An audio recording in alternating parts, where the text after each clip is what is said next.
Okay, we're looking at going up a flight of stairs, trying to determine your work done and power developed. Okay, so here's our height of the stairs. You've got 18 stairs, each one is 17.8 centimeters tall.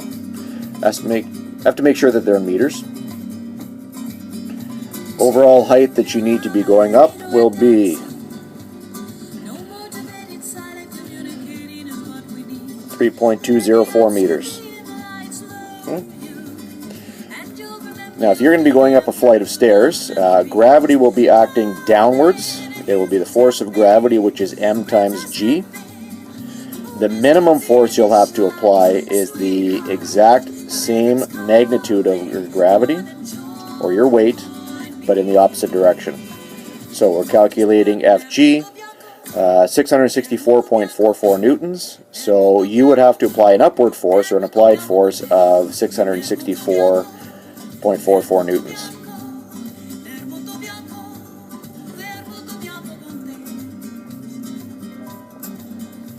So let's figure out the work done.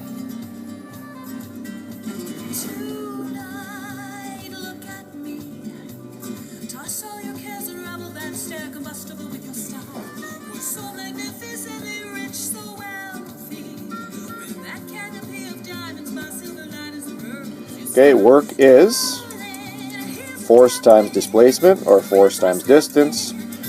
Our applied force, 644.44 newtons, times your vertical height of 3.204 meters.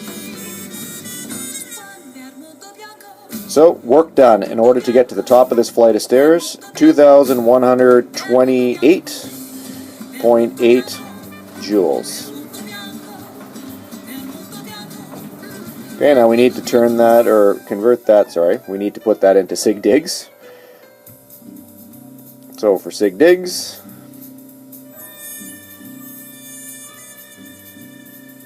looks like we're going to have 3 significant digits. So 2,130 joules. The number 18 is just a counted value, so we don't use that in terms of significant digits.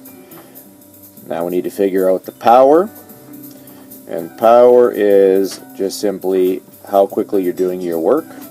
So power will be work over time. Okay, so our work is 2,130 joules divided by 2.34 seconds, which gives us a power output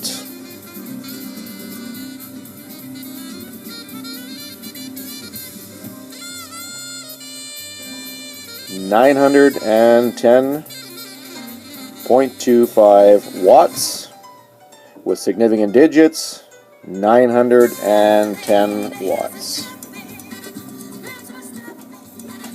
Aló.